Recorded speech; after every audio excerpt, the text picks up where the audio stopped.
Hallelujah, praise the lord. ದೇವರ ಪರಿಶುದ್ಧ ನಾಮಕ್ಕೆ ಸ್ತೋತ್ರವಾಗಲಿ. ಈ ರಾತ್ರಿ ವೇಳೆಯಲ್ಲಿ ಮತ್ತೊಂದು ಆವರ್ತಿ ನಮ್ಮನ್ನೆಲ್ಲ ತೆಗೆಸಿಕೊಂಡು ಕರ್ತನ ಕರಗಳಲ್ಲಿ ಒಪ್ಪಿಸಿಕೊಟ್ಟು ಒಂದು ವಾಕ್ಯ ಭಾಗವನ್ನು ತೆಗೆದುಕೊಳ್ಳೋಣ. ಅದಕ್ಕಿಂತ ಮುಂಚೆ ಈ ಸಂದೇಶವನ್ನು ದೇವರು ಮಾತನಾಡಲಿ, ಪವಿತ್ರಾತ್ಮರು ಮಾತನಾಡಲಿ, ನಾವೆಲ್ಲ ಕೇಳಿಕೊಳ್ಳೋಣ ಅಂತ ಎಂಬುದಾಗಿ ಚಿಕ್ಕ ಪ್ರಾರ್ಥನೆ ಮಾಡಿ. ಪ್ರೀತಿ ಸ್ವರೂಪನಾದ ದೇವರೇ, ಕರುಣೆಯುಳ್ಳ ಕರ್ತಾವೇ, ನಿಮಗೆ ಸ್ತೋತ್ರಪ್ಪ. ಈ ವಾಕ್ಯದೊಂದಿಗೆ ನೀವು ಮಾತನಾಡಿ, ಪವಿತ್ರಾತ್ಮರೇ ನೀವು ಮಾತನಾಡಿ. ನಾವು ಕೇಳುತ್ತೇವೆ, ಕೇಳಿಕೊಂಡು ಮಾತ್ರವಲ್ಲದೆ ಅದರ ಪ್ರಕಾರನೇ ಜೀವಿಸುತ್ತೇವೆ. ಯೇಸು ಸ್ವಾಮಿ ನಾಮದಲ್ಲಿ. ಮತ್ತಾಯನ ಬರೆದ ಸುವಾರ್ತೆ 9ನೇ ಅಧ್ಯಾಯ, ಅದರಲ್ಲಿ 23ನೇ ವಚನವಾಗಿದೆ. ಆಮೇಲೆ ಯೇಸು ಆ ಅಧಿಕಾರಿಯ ಮನೆಗೆ ಬಂದು ವಾದ್ಯಗಾರರನ್ನು ಗದ್ದಲ ಮಾಡುವ ಜನರ ಗುಂಪನ್ನು ಕಂಡು ಹೊರಕ್ಕೆ ಹೋಗಿರಿ. ಹಾಲೆಲೂಯಾ. ಹುಡುಗಿ ಸತ್ತಿಲ್ಲ. ಇಲ್ಲಿ ಯೇಸು ಸ್ವಾಮಿ ಅದ್ಭುತ ಮಾಡುವ ಒಂದು ಸಮಯ, ಒಂದು ಸಂದೇಶವಾಗಿದೆ. ಇಲ್ಲಿ ಅಧಿಕಾರಿ ಮನೆಗೆ ಬರುವಾಗ ಆ ಅಧಿಕಾರಿ ಮನೆಯಲ್ಲಿ ಒಂದು ಹುಡುಗಿ ಸತ್ತಿದ್ದಾಳೆ. ಇಲ್ಲಿ ವಾದ್ಯಗಾರನು ಎಲ್ಲ ಬಂದು ವಾದ್ಯಗಳನ್ನ, ಈಗ ಒಂದು ಸಾವಿನ ಮನೆಯಲ್ಲಿ ವಾದ್ಯಗಾರರು, ಈ ತಪಳ ಹೊಡೆಯುವಂಥವ್ರು ಎಲ್ಲರೂ ಇರ್ತಾರೆ ಆ ಸಮಯದಲ್ಲಿ. ಆದರೆ ಯೇಸುಸ್ವಾಮಿ ಬಂದು ಇಲ್ಲಿ ಹೇಳ್ತಾರೆ, ಹುಡುಗಿ ಸತ್ತಿಲ್ಲ, ಬದುಕಿದಾಳೆ ಎಂಬುದಾಗಿ ಹೇಳುವಾಗ ಆ ಜನರೆಲ್ಲ ಯೇಸುಸ್ವಾಮಿನ ಪರಿಹಾಸ್ಯ ಮಾಡಿದರು ಅಂತ ಈ ವಾಕ್ಯ ಹೇಳ್ತದೆ. ಹಾಲೆಲೂಯಾ. ಇವತ್ತು ಶಿಲುಬೆಯ ಮಾತು ಲೋಕದ ಜನರಿಗೆ ಹುಚ್ಚು ಮಾತಾಗಿದೆ. ಯಾಕೆಂತಂದ್ರೆ ಈ ರೀತಿ ಅದ್ಭುತ ಕಾರ್ಯ, ಮಹತ್ ಕಾರ್ಯ ನಡೀತದೆ ಅಂತ ಈ ಲೋಕದ ಜನಗಳಿಗೆ ಗೊತ್ತಿಲ್ಲ. ಪ್ರಿಯನಾದ ಸಹೋದರ, ನಾವು ಚೆನ್ನಾಗಿ ತಿಳ್ಕೋಬೇಕು. ಇದು ಅದ್ಭುತ ಮಾಡುವಂತ ಸಮಯ, ದೇವರು ಮಹತ್ ಕಾರ್ಯಗಳು ಮಾಡುವಂತ ಸಮಯ. ಯಾವಾಗ ನಾವು ನಂಬುತ್ತೇವೋ ಖಂಡಿತ ನೆರವೇರ್ತದೆ. ಹಾಲೆಲೂಯಾ. ಅದಕ್ಕೆ ದೇವ್ರು ಹೇಳಲ್ವಾ, ನೀನು ಕೂಗುವಾಗ ನಾನು ಕೇಳದೆ ಇರ್ತೀನೋ? ಕೇಳ್ತೀನಿ. ನೀನು ಸಹಾಯ ಕೇಳಿದಾಗ ನನ್ನ ಸಹಾಯ ಮಾಡಕ್ಕೆ ನನ್ನ ಕೈ ಮೋಟುಗೈಯೋ? ಎಂದಿಗೂ ಇಲ್ಲ. ದೇವರ ಹಸ್ತ ಬಹಳ ದೊಡ್ಡದು. ಪ್ರಿಯನಾದ ಸಹೋದರ ಸಹೋದರಿ, ನಾವು ಅರ್ಥ ಮಾಡ್ಕೊಳ್ತಾ ಇಲ್ಲ ಅಷ್ಟೇ. ದೇವರು ನಮ್ಮನ್ನ ಚೆನ್ನಾಗಿ ಅರ್ಥ ಮಾಡ್ಕೊಂಡಿದ್ದಾರೆ. ಅದಕ್ಕೆ ಪ್ರತಿ ದಿವಸ ನಮ್ಮನ್ನ ಕರೀತಾ ಇದ್ದಾರೆ ದೇವರು. ವಾಕ್ಯದೊಂದಿಗೆ ನೀವು ಮಾತನಾಡ್ರಿ, ನಾನು ನಿಮಗೆ ಉತ್ತರ ಕೊಡ್ತೇನೆ.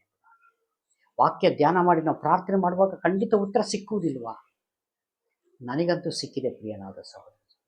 ಅದಕ್ಕೋಸ್ಕರನೇ ನಾನು ಈ ರೀತಿಯಾಗಿ ಯಾವಾಗ್ಲೂ ದೇವರನ್ನ ತುಂಬಾ ನಾವು ಆತ್ಕೋಬೇಕಾದ್ರೆ ನಂಬಬೇಕು ಎಂಬುದಾಗಿ ನಾನು ಅದೇ ರೀತಿಯಾಗಿ ಪ್ರಕಟವನ್ನ ಮಾಡಲಿಕ್ಕೆ ಹೊರಟಿರೋನು ಪ್ರಿಯನಾದ ಸಹೋದರ ಸಹೋದರಿ. ಹಾಲೆಲೂಯಾ.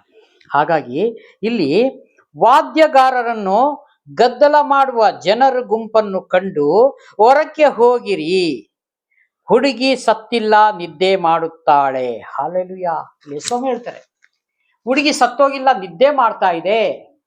ಇವತ್ತು ಯಾರ್ದಾರ ಮನೇಲಿ ಈ ಲೋಕ ಬಿಡುವಂತವ್ರು ತೀರ್ ಹೋಗಿದ್ರೆ ಅವ್ರಿಗೆ ಸತ್ತೋಗಿಲ್ಲ, ನಿದ್ದೆ ಮಾಡ್ತಾ ಇದ್ದಾರೆ ಅಂದ್ರೆ ಈ ಜನ ಏನ್ ಹೇಳ್ಬೋದು? ನಮಗೆ ಯಾವ ರೀತಿ ನೋಡ್ಬೋದು? ಅಯ್ಯೋ, ಈತನಿಗೆ ತಲೆ ಸರಿ ಇಲ್ಲ, ಸತ್ತೋಗಿಲ್ಲ. ಆದ್ರೆ ಅಲ್ಲಿ ಯೇಸುಸ್ವಾಮಿ ಏನ್ ಹೇಳ್ತಾ ಇದ್ದಾರೆ? ಹುಡುಗಿ ಸತ್ತಿಲ್ಲ, ನಿದ್ರೆ ಮಾಡುತ್ತಾ ಇದ್ದಾಳೆ. ಅಂದರೆ ಅರ್ಥ, ಜೀವ ಕೊಡುವ ದೇವರ ಪಕ್ಕದಲ್ಲೇ ಇರುವಾಗ ಯಾಕೆ ಭಯ ಪಡ್ತೀರಿ ಎಂಬುದಾಗಿ ನಮಗೂ ನಿಮಗೂ ಅದೇ ರೀತಿಯಾಗಿ ದೇವರು ಇವತ್ತು ಸರ್ವಶಕ್ತನಾದ ದೇವರು ಯೇಸುಸ್ವಾಮಿ ನಮಗೆ ಹೇಳ್ತಾ ಇದ್ದಾರೆ. ನಿಮಗೆ ಏನು ಆಗುವುದಿಲ್ಲ, ಯಾವ ರೀತಿ ಇದು ನಿಮಗೆ ಸಂಭವಿಸುವುದಿಲ್ಲ. ಕೇಡು ನಿಮ್ಮ ಗುಡಾರದ ಸಮೀಪಕ್ಕೆ ಬಾರದು, ಉಪದ್ರವವು ಬರುವುದಿಲ್ಲ. ಯಾಕೆ ನೀವು ಅಂಜುತ್ತೀರಿ? ಯಾಕೆ ಕಳವಳ ಪಡ್ತೀರಿ? ಧೈರ್ಯ ಗೆಡಬೇಡಿ ನೀವು. ಹಾಲೆಲೂಯಾ. ನಾವು ಧೈರ್ಯದಿಂದ ಇರಬೇಕು ಅಂತ ದೇವರು ನಮಗೆ ವಾಕ್ಯದ ಮುಖಾಂತರವೇ ನಮಗೆ ಎಚ್ಚರಿಕೆ ಮಾತನ್ನ ಹೇಳ್ತಾ ಇದ್ದಾರೆ. ಹಾಲೆಲೂಯಾ. ಈ ವಾಕ್ಯ ಸಂದೇಶಗಳೆಲ್ಲ ಸುಮ್ಮನೆ ಓದಿ ಕೇಳಿ ಬಿಡುವುದಲ್ಲ ಪ್ರಿಯನಾದ ಸಹೋದರ ಸಹೋದರಿ. ಇದ್ರ ಪ್ರಕಾರನೇ ಜೀವಿಸಲಿ ಎಂಬುದಾಗಿ ಈ ಸತ್ಯ ಸಂದೇಶವನ್ನ ನಮಗೆ ದೇವರು ಸಾರ್ತಾ ಇದ್ದಾರೆ. ಹಾಲೆಲೂಯಾ. ಹಾಗಾಗಿ ಇನ್ನು ಕೆಳಗಡೆ ಪರಿಹಾಸ್ಯ ಮಾಡಿದರು. ಜನರು ಹೊರಕ್ಕೆ ಕಳಿಸಿದ ಮೇಲೆ ಆತನು ಒಳಕ್ಕೆ ಹೋಗಿ ಆಕೆಯ ಕೈ ಹಿಡಿಯಲು ಆಕೆ ಎದ್ದಳು. ಯೇಸುಸ್ವಾಮಿ ಏನು ಮಾಡಲಿಲ್ಲ. ಆಕೆ ಕೈ ಹಿಡಿದ ತಕ್ಷಣ ಆಕೆಗೆ ಜೀವ ಬಂತು. ಇವತ್ತು ಪರಲೋಕದಿಂದ ಒಂದು ಮಾತು ಹೇಳಿದರೆ ಸಾಕು, ಹಲ್ಲೆಲೂಯಾ. ನಾವು ಹೇಗೆ ಎಂಥ ಪರಿಸ್ಥಿತಿಯಲ್ಲಿದ್ದರೂ ದೇವರು ನಮ್ಮನ್ನ ಸರಿ ಮಾಡುವಂಥವರಾಗಿದ್ದಾರೆ. ಯಾಕೆಂದ್ರೆ ನಮ್ಮ ನಂಬಿಕೆ ಕಡಿಮೆ ಆಗಿದೆ, ಅದಕ್ಕೋಸ್ಕರನೇ ನಮ್ಮಲ್ಲಿ ಯಾವ ಕಾರ್ಯಗಳು ನಡೀತಾ ಇಲ್ಲ. ಹಲ್ಲೆಲೂಯಾ. ಇದನ್ನ ನಾವು ಚೆನ್ನಾಗಿ ಅರ್ಥ ಮಾಡ್ಕೋಬೇಕು. ಇಲ್ಲಿ ನೋಡಿ, ಇಲ್ಲಿ ಮತ್ತೆ ಹೊಳಕ್ಕೆ ಹೋಗಿ ಆಕೆಯ ಕೈ ಹಿಡಿಯಲು ಆಕೆ ಎದ್ದಳು. ಈ ಸುದ್ದಿ ಆ ದೇಶದೊಳಗೆಲ್ಲ ಹಬ್ಬಿತು. ಆ ಸುದ್ದಿ ದೇಶದೊಳಗೆಲ್ಲ ಹಬ್ಬಿತು ಅಂತ ದೇವರ ಸಂದೇಶ ಹೇಳ್ತಾರೆ. ಇವತ್ತು ಜಗತ್ತೆಲ್ಲ ಸುವಾರ್ತೆ ಸಾರಿ ಅಂತ ಯೇಸು ಸ್ವಾಮಿ ಹೇಳಿದ್ದಾರೆ. ನಾನು ಮಾಡಿದ ಅದ್ಭುತ ಕಾರ್ಯ, ಮಹತ್ ಕಾರ್ಯಗಳನ್ನೆಲ್ಲ ಎಲ್ಲಾ ಜನಗಳ ಮುಂದೆ, ಲೋಕದ ಜನಗಳ ಮುಂದೆ ನೀವು ಸಾರಬೇಕು ಎಂಬುದಾಗಿ. ಹಲ್ಲೆಲೂಯಾ. ಇವತ್ತೊಂದು ವೆಹಿಕಲ್ ಅಲ್ಲಿ ಪ್ರಯಾಣ ಮಾಡಬೇಕಾದ್ರೆ ಭದ್ರಾವತಿಯಿಂದ ಒಂದು ಕುಟುಂಬ ಬಂದಿದೆ.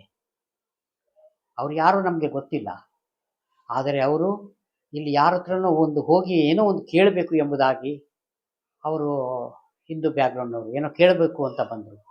ಅವರಿಗೆ ನನ್ನ ಸಾಕ್ಷಿಯೆಲ್ಲ ಹೇಳಿದೆ, ಏನಾದ ಸಹೋದರ, ನನ್ನ ಸುವಾರ್ತೆ ಅವರಿಗೆ ಮುಟ್ಟಿಸಿದೆ. ಹಲ್ಲೆಲೂಯಾ. ಅದಕ್ಕೆ ಅವ್ರು ಹೇಳಿದ್ರು, ಸರ್ ನಮಗೋಸ್ಕರ ನೀವು ಪ್ರಾರ್ಥನೆ ಮಾಡಿರಿ ಎಂಬುದಾಗಿ ನಮ್ಮ ನಂಬರನ್ನು ತೆಗೆದುಕೊಂಡು ಹೋಗಿದ್ದಾರೆ. ಇದು ದೇವರ ಹೇಳುವಂಥ ಒಂದು ಸುವಾರ್ತೆಯಾಗಿದೆ. ಯೇಸು ಸ್ವಾಮಿಯನ್ನ ಪರಿಚಯ ಮಾಡಿಕೊಡುವಂಥದ್ದು ನಮ್ಮ ಕೆಲಸವಾಗಿದೆ. ಹಲ್ಲೆಲೂಯಾ. ಇದು ಹಾಗಾಗಿ ನಾವೆಲ್ಲರೂ ಈ ಸೇವೆ ಮಾಡಬೇಕು. ನಮಗೆ ಸಮಯ ಇದ್ದಾಗ ಸೇವೆ ಮಾಡಬೇಕು. ನಮಗೆ ಸಮಯ ಇಲ್ಲ ಅಂತ ಹೇಳಿದ್ರೆ ಸೇವೆ ಮಾಡುವಂಥವರಿಗೆ ನೀವು ಕಳಿಸ್ಬೇಕು. ಹಲ್ಲೆಲೂಯಾ. ಅದು ನಿಮ್ಗೆ ದೊಡ್ಡ ಆಶೀರ್ವಾದ. ನೀವು ಅವರಿಗೆ ಸಹಾಯ ಹಸ್ತವನ್ನು ಚಾಚಿ ಅವರಿಗೆ ಕಳಿಸ್ಬೇಕು. ಹೋಗಿ ಎಲ್ಲರೂ ಸೇವೆ ಮಾಡ್ರಿ, ಸುವಾರ್ತೆ ಸಾರ್ರಿ. ಹಲ್ಲೆಲೂಯಾ. ಅದನ್ನ ಪ್ರತಿಯೊಬ್ಬರದ್ದು ಜವಾಬ್ದಾರಿಯಾಗಿದೆ ಪ್ರಿಯನಾದ ಸಹೋದರ ಸಹೋದರಿ. ನಮಗೆ ಹೋಗಲಿಕ್ಕೆ ಕೆಲವೊಮ್ಮೆ ಸಮಯ ಸಿಕ್ಕಲಿಲ್ವಾ, ಯಾರಾದರೂ ಈ ಸೇವೆ ಮಾಡುವಂಥವ್ರಿಗೆ ಕಳಿಸಿಕೊಡಬೇಕು. ಹಾಗಾಗಿ ಈ ವಾಕ್ಯ ಕೊಟ್ಟಿದ್ದಕ್ಕಾಗಿ ಸ್ತೋತ್ರ. ಈ ವಾಕ್ಯದೊಂದಿಗೆ ಪವಿತ್ರಾತ್ಮರು ಮಾತಾಡೋದಕ್ಕಾಗಿ ಸ್ತೋತ್ರ. ಚಿಕ್ಕ ಪ್ರಾರ್ಥನೆ ಮಾಡಿ ಮುಕ್ತಾಯ ಮಾಡಿಕೊಳ್ಳೋಣ. ಪ್ರೀತಿ ಸ್ವರೂಪನಾದ ದೇವರೇ ಯೇಸು ಸ್ವಾಮಿ, ನಿಮಗೆ ಮಹಿಮೆಯಾಗಲಿ. ಈ ರಾತ್ರಿ ವೇಳೆಯಲ್ಲಿ ಸ್ವಾಮಿ ಸಂದೇಶದೊಂದಿಗೆ ಮಾತನಾಡೋದಕ್ಕಾಗಿ ಸ್ತೋತ್ರಪ್ಪ. ವಿಡಿಯೋ ಮುಖಾಂತರ ನೋಡುವಂಥ ಪ್ರತಿಯೊಂದು ಕುಟುಂಬಗಳನ್ನು ಸ್ವಾಮಿ ನಿಮ್ಮ ಕರಗಳಲ್ಲಿ ಒಪ್ಪಿಸಿಕೊಡ್ತಾ ಇದ್ದೀನಿ. ಭದ್ರಕೋಟೆಯಲ್ಲಿ ಮುಚ್ಚುಮರೆ ಮಾಡು. ಪ್ರಾರ್ಥನೆ ಕೇಳೋದಕ್ಕಾಗಿ ಸ್ತೋತ್ರ. ಯೇಸು ಸ್ವಾಮಿ ನಾಮದಲ್ಲಿ ತಂದೆ. Praise the lord. God bless you. ದೇವರೆಲ್ಲರನ್ನು ಆಶೀರ್ವಾದ ಮಾಡಲಿ. ಆಮೆನ್.